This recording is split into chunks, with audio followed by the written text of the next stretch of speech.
It takes too long to turn on. I just realized I forgot my teeth, so you're going to have to put up with that. Or we can stop it and do it again in a second. No, you just won't have to listen to me lisp. Anyhow, riding your wave. Oh, you got to introduce it this time. Here we are. So, we have a series of thoughts we want to address that each one takes way too long, so we can't do them all in one video. Say thank you. Say thank you. I would like to point out that you don't actually have to watch the video. You can put the sound on and just listen to it. Because watching us scratch our face and look bewildered, but you'll miss my entertaining eye rolls and all my other obnoxious gestures and such. Something like that.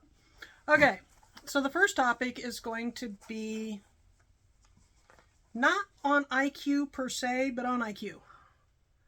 You hear a lot of people talk about the dumbing down, that society is stupid or blah, blah, blah, blah, blah. Idiocracy. And it doesn't work the way most people are perceiving it. So we're going to start with IQ and we're going to roll into social cognitive abilities. How's that? In the 50s, they noticed that every year the IQ went up worldwide. The first thing to note is that there are no standardized, socially acceptable, peer review accepted IQ tests that don't require English. This is one of the fascinating things about this is all the standardized testing that we're familiar with and that we use typically to judge IQ are based not only on speaking English, but on English as a child. Comprehension from the beginning. From the beginning.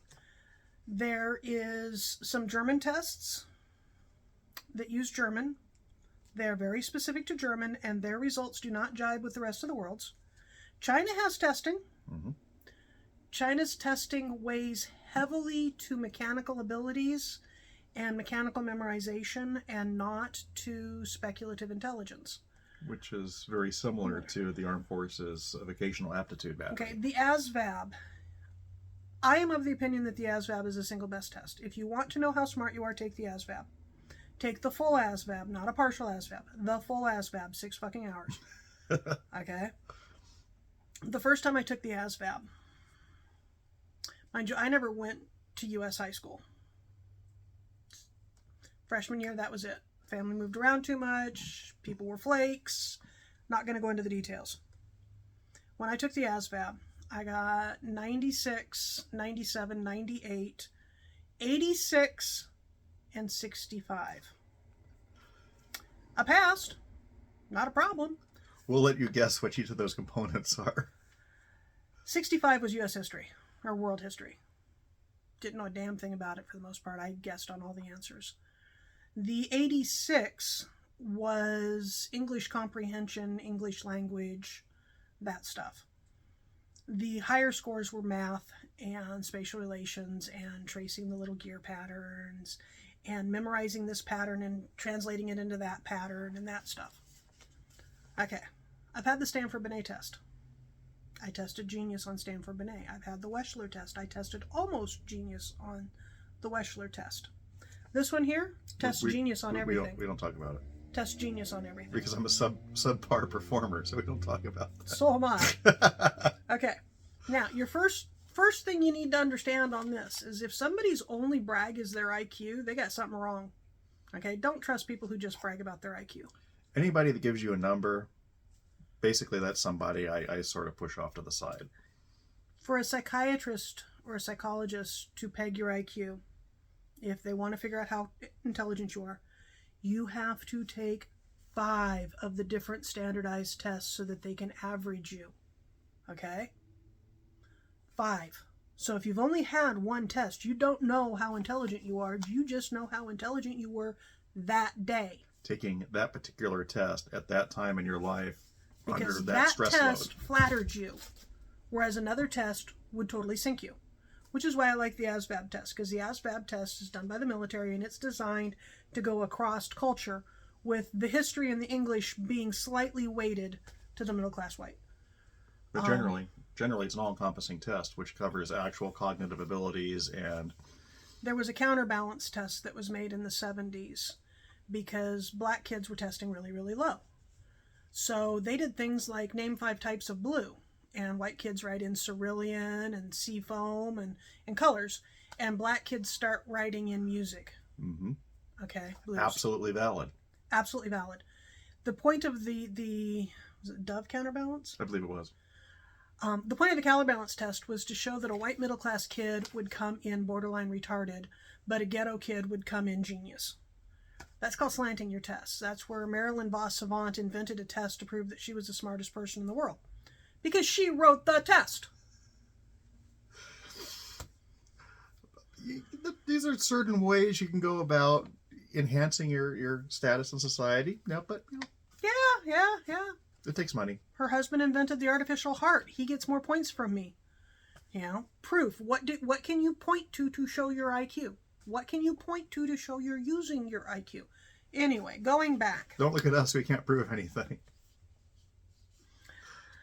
In the 60s, in the late 50s, early 60s, they started tracking that IQ was going up. That the world average IQ was going up a point a year. Every year from the 40s. What? We're not recording. We're not recording? When did it stop recording? Oh, we are recording. Oops. Hi. That was my Q test, by the way. Did we pass? Pow, right in the kisser. Okay. We're recording. I can't see the screen, so... It works out. I don't have my glasses on. Anyway, they were tracking that the IQ was going up a point at a time. And they thought that it was better nutrition, and it was better genetics, and all kinds of things. And what it was people were learning how to read. Learning how to read English. So they were taking the test better. That phenomena peaked in 1975. World IQ tests have been going down 1 point a year ever since. So when you say people are stupider, yes and no. There are 2 types of IQ that are tracked. There is liquid IQ and there is crystalline IQ. This is the age-old debate of nurture versus nature. What they have found is that nature, your genetics, have nothing to do with your IQ. Your parents could be stupid. Your parents could be geniuses. Has nothing to do with your blank slate. Your IQ is determined by neonatal nutrition. So if your mom ate good, nutrition the first 2 years of life, being warm the first 2 years of life, a single spell of being icy cold on a baby cuts their IQ 5% for the rest of their life. Just think about that. Okay? The baby gets too cold to function. It cuts their IQ abilities. We now have lots and lots of studies on brain plasticity and the fact that you can regrow and relearn. There's been many, many breakthroughs in this in recent years, just in the last 5-10 years. When I had my head injury, the general consensus in the 70s was that retarded for the rest of my life and no long-term memory. Drew Barrymore in 51st Dates. You're only half right on that. I'm talking about the long-term memory, dear. I'm going to hurt him. I have problems getting things into long-term memory. I have a lot of workarounds working on that. But the IQ's fine. The IQ tests were done after the head injury. I do believe I was autistic before the head injury, but that's a completely different subject. Crystalline versus liquid. Crystalline is what in dogs and cats we would call instinctive. Being born with the pressure to suckle. Being born with the eventually standing up and walking. All these things that you learn how to do that you're programmed to do. It's in your programming. But it's also everything you learned in the first about 7 years of your life gets into crystalline memory. This is what your Alzheimer's patient reverts back to. Okay? Liquid IQ is if you have an energy drink and you're in a really good mood and you just had a really great time and you got laid last night and everything's perfect, you're smarter. And when you wake up tired and grumpy with a slight headache and blood sugar problems and you haven't eaten in 2 days, you're stupider. Okay? People don't account for the fact that their IQ does this, which is part of the whole Monday, Wednesday, Friday bullshit, having a day job. Yeah, you'll see this referred to sometimes as cognitive elasticity. Yes. And it's a real thing. What is the span of your intelligence, not what is your intelligence? Okay? Some tests the span is 7 points, some tests the span is as much as 30 points. Some tests genius is 127 and some tests genius is 160. So, those points way different. Right. Like Mensa is typically listed as like 135, but that's using one of two scales, which can be vastly different at different times and different days. So it's So if you get a bad test, or if you have to take a test for something, drink that Red Bull. Do it. All that stuff in Red Bull and in Monster Energy drinks and in Rockstar Energy drinks, all of that is designed to boost your cognitive abilities for 4 to 7 hours. Okay, the caffeine is only 2 to 3 hours. But all those extra taurines and B complexes and all that, it's designed to make you slightly smarter. Okay? It's the same way. One of the things people who don't understand the world will say is that cocaine doesn't really make you smarter, it just makes you feel smarter. Cocaine boosts your testable IQ scores dramatically. Okay, crack boosts your testable IQ scores dramatically. It's why all your little crack addicts talk so fast and have so many little schemes going when they're not really that intelligent, because it's a liquid intelligence. They boosted it for a moment. Ephedra will boost your intelligence. Yeah, amphetamines was greatly experimented with in the Second World War. Yes. And it was standard issue to the German military for a way to not just get past sleep deficits, but to be sharper and more focused in very highly stressful situations. So it's why the U.S. military gives out Go pills like candy. We still use them. Okay, Go pills. Yeah. Okay. It's why the U.S. military brings in cases and cases and cases of energy drinks and gets everybody addicted on energy drinks. They really do boost your IQ. And what it means is that somebody who's not quite as intelligent as they think they are can, through the use of energy drinks, keep their IQ up there and function in a higher functioning job. And that's why the dollar store will always have a market for Rip-Its. Yeah. So those are things about IQ. When we talk about societal IQ, that people are getting stupider, that has a lot more to do with population pressure than in any individual score. When they do the IQ test, anything between 85 and 115 is average. Okay? That's the mean for the testing. That's the mean for average. The problem with this is 184 is retarded. Excuse me, not supposed to use that phrase. Yeah, sorry, 84. 84. Yeah. Anything below 84 is a functional deficit. You're not capable of living on your own. You're not capable of making your own decisions. You're not quite institutionalized. That's at about 75. Okay? But anything below 84 is not functional. So when you say 85 to 115, the points don't go up in a slow, steady graph. Okay? The points go poof, poof on the number of people. The majority of the people are at 100. 100 is average. They slot the tests to make 100 average. They adjust your score. Your score, when you take a test, your score isn't, my score was 137. No, your score was 892. But then they subtracted data for your age. They subtracted data for your gender. They subtracted data for your health. They subtract data for, what else do they subtract on? Any number of things. And then they attach, they compare it to the mean, and it's adjusted. And then it's adjusted to the mean to give you what your percentile is.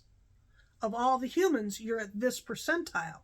That's not your score, which is why when somebody brags about their score, I automatically know they don't know what they're talking about. Somebody required a test. Something like the former president being required to take a test and quoting woman, dog, mirror, whatever it was. It's like, dude, they don't give you that test unless they're questioning your ability to function.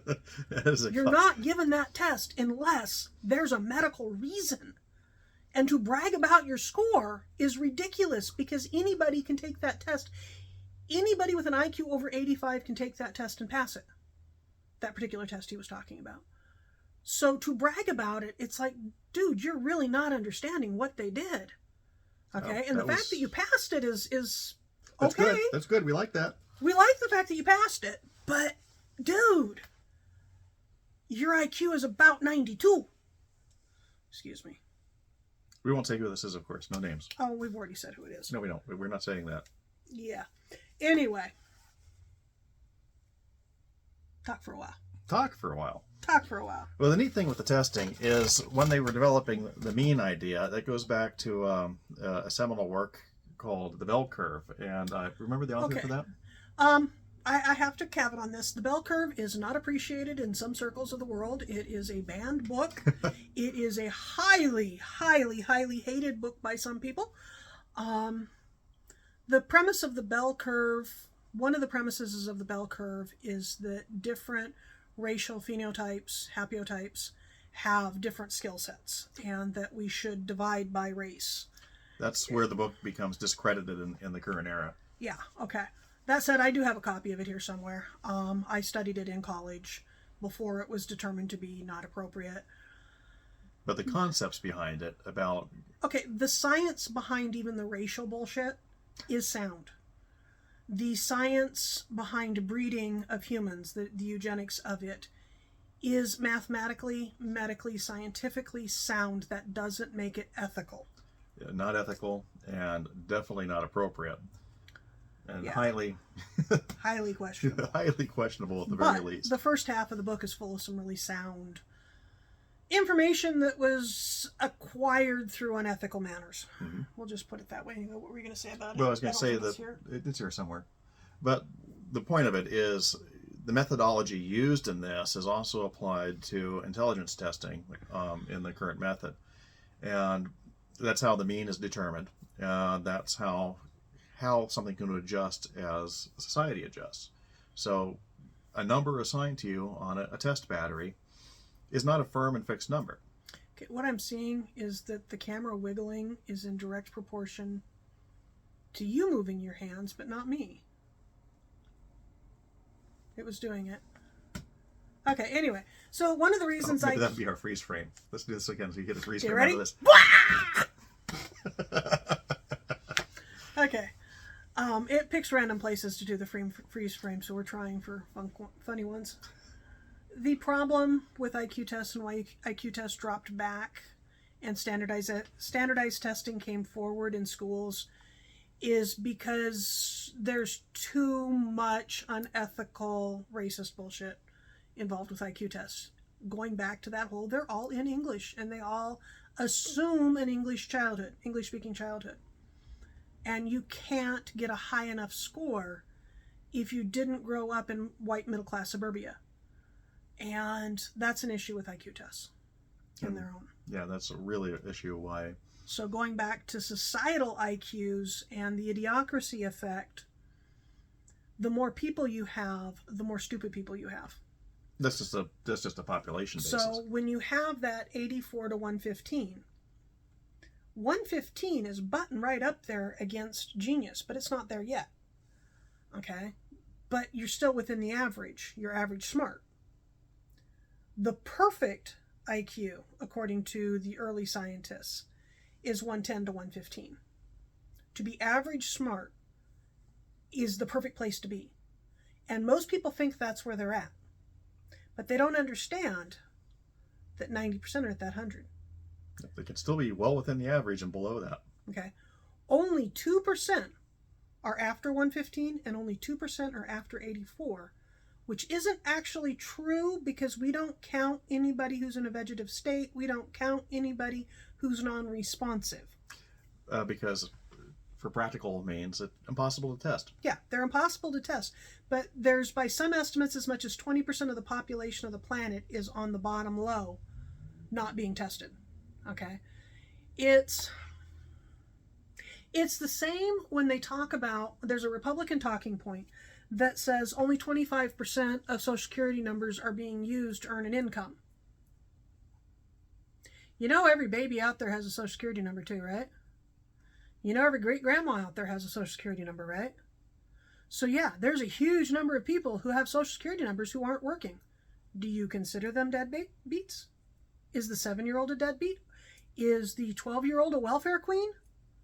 Just because only 25% of the population is of working age, because the majority of the population is really, really old, and a large part of the population is too young to work.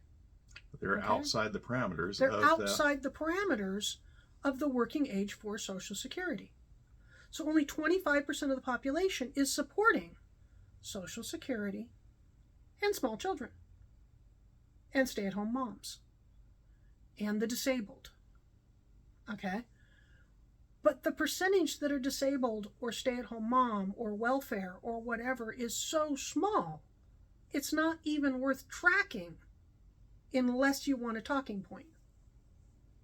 Exactly. Okay? It's the same with IQ. When we talk about 2% on this side and 2% on that side, that's of the people taking the test.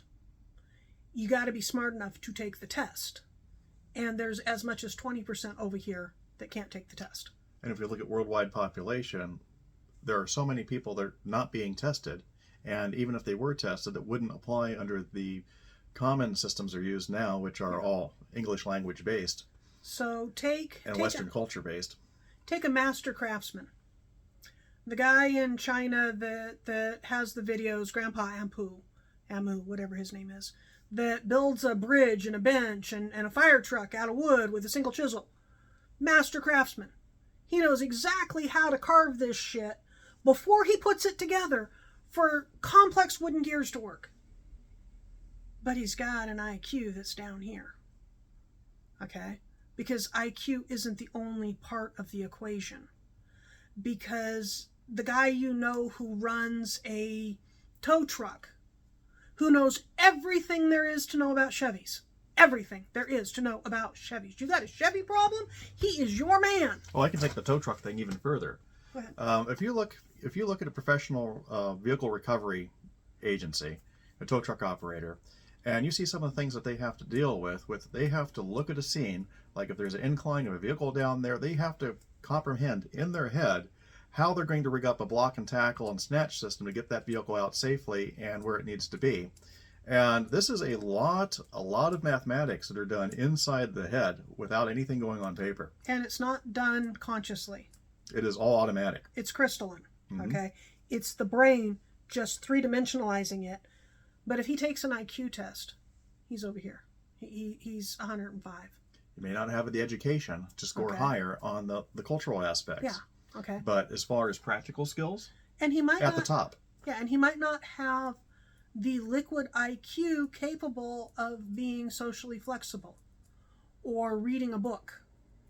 I've known a lot of people in my life that don't read. And it's not that they don't read because they don't want to read it. They don't read because it takes them 1.5 years to read a book. Okay? They can't read that fast. It takes anybody 1.5 years to read that book. Okay, wrong book. Wrong book. But yeah, example taken.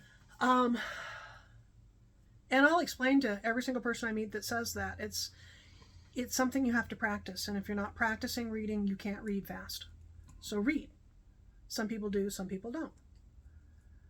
There's other people who read a book a day, that read constantly, continually, always reading, always absorbing new. And they don't understand that that's a different way of shutting the brain off.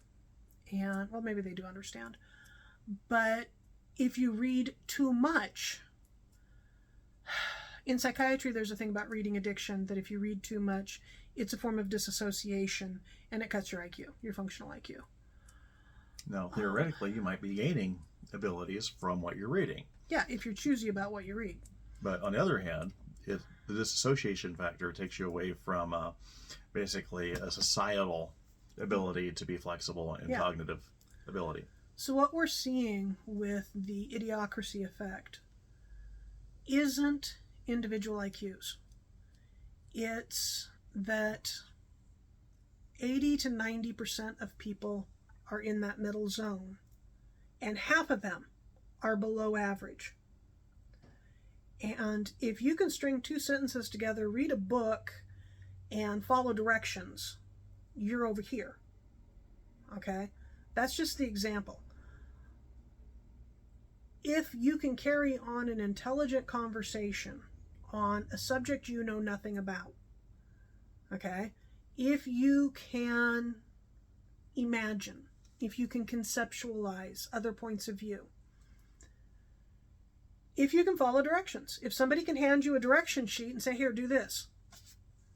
IKEA instructions. Can you build the IKEA furniture without a meltdown and having to get help?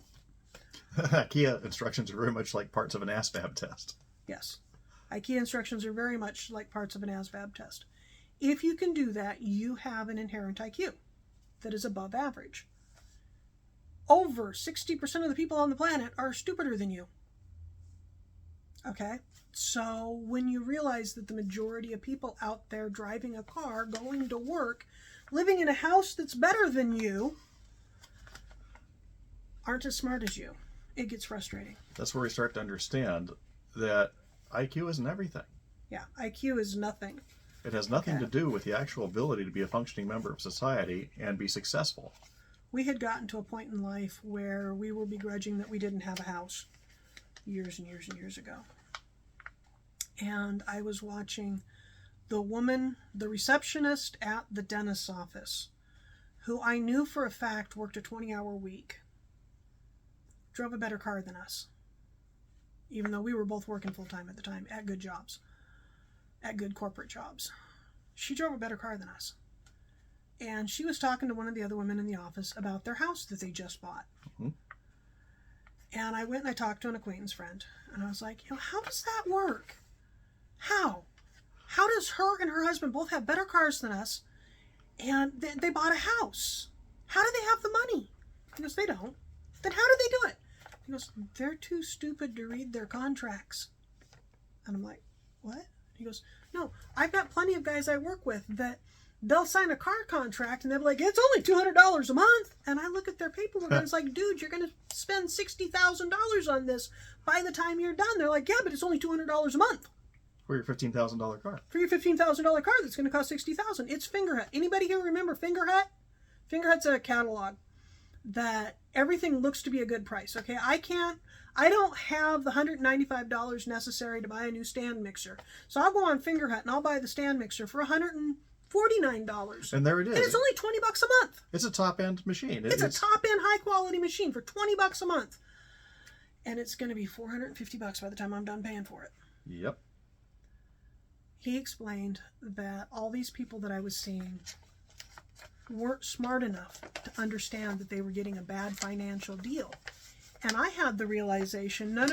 I'm the one that's not smart enough because I'm the one that doesn't have the house. They have the house.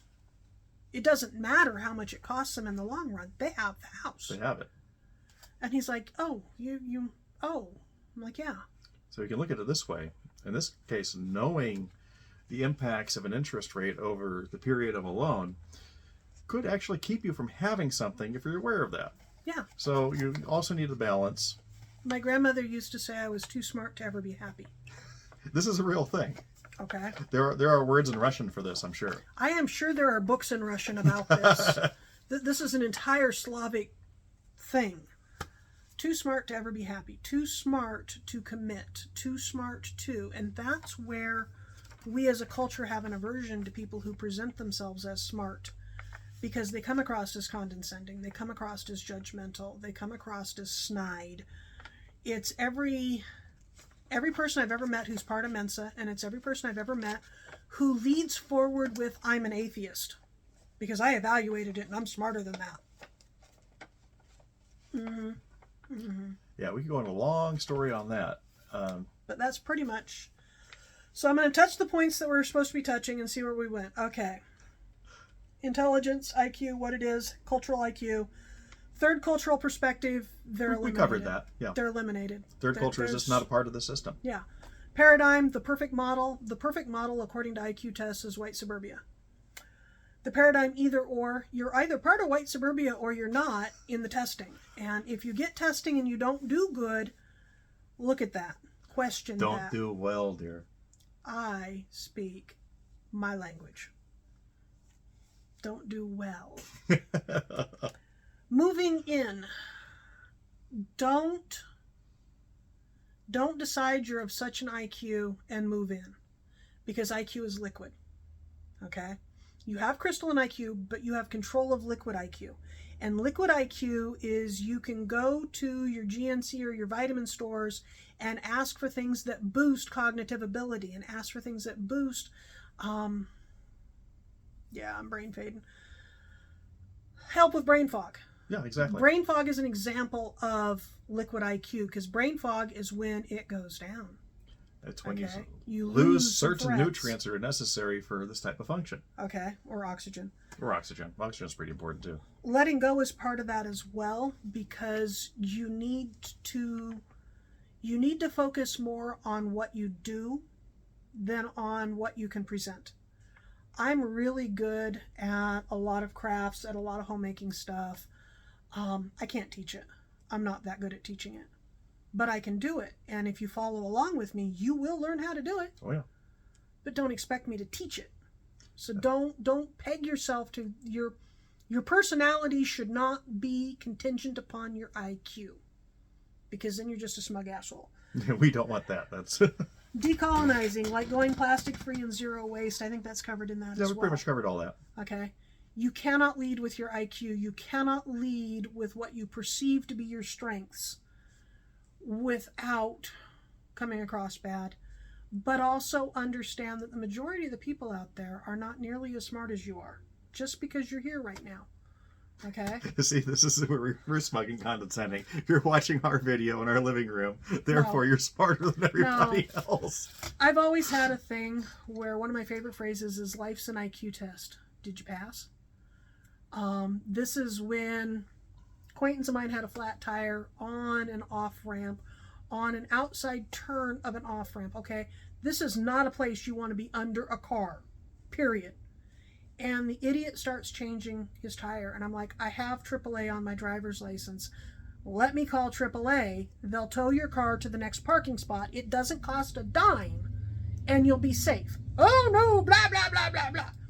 He proceeded to go to change his tire, and when he crawled down and was working on it because he had to get underneath to get the tire to unjam, a car hit the front end of his car, spun his car. It missed him that much.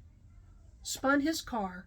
He was cited, ticketed, and fined for presenting a hazard. Mm-hmm. Okay, that's not where you change a tire. There's no shoulder. You call a tow truck. That's an IQ test. He failed. It's a demonstration of practical intelligence. Anytime you hear about somebody driving drunk and hitting a guardrail and dying, they failed an IQ test. Life is an IQ test. The nutrition you eat is an IQ test. If you're living on Cheetos and McDonald's, you failed your IQ test and you've cut your IQ. And also your lifespan, more than likely. And also your lifespan. If you're living on energy drinks and coffee, you failed your IQ test because you're artificially boosting it and burning it out. So I'm not saying just by interacting with us, you're smarter than average. I'm saying by seeking out information, you're smarter than average. I didn't mean to derail it that badly, but that's exactly it. By seeking out more information through multiple avenues, just that's watching, the right way to do it. Having a habit of watching YouTube tutorials on anything. TED Talks. TED Talks. Put TED Talks on and watch a TED Talk a week. You will boost your IQ. Stretch your brain until it hurts. It's an exercise. You have to stretch it. Pencil puzzlers and word games. You can buy them in any supermarket. You know, crossword puzzles and Sudokus. Those things actually boost your IQ. The old Reader's Digest with the word of the week. You know, learn a new word every single week and then use it. And the stupid puzzles you can download onto your smartphone on the apps. Yes. Again, The those puzzles, are functional. not the passive games. Not the active shooters or anything like that. Passive games and reactive games are not the same thing as puzzles. Active shooter is a reactive game. No, we're talking the puzzles. Okay. The mazes, the word puzzles, the math puzzles. Move the little diamonds back and forth to line them up 3 at a time. Yep. Those kind of things. Sudoku. They all work. Yeah, they all work. They all boost your IQ. I'm going to call that one good. We have another one that we're going to do tomorrow. Maybe, yeah, we'll slip it in when we can. On masks. And then I only have 2 more days before Halloween. So yeah, on masks. And then I want to do one on glamours and magic. So I will see you on the next video. and have a good day. I hate reaching for this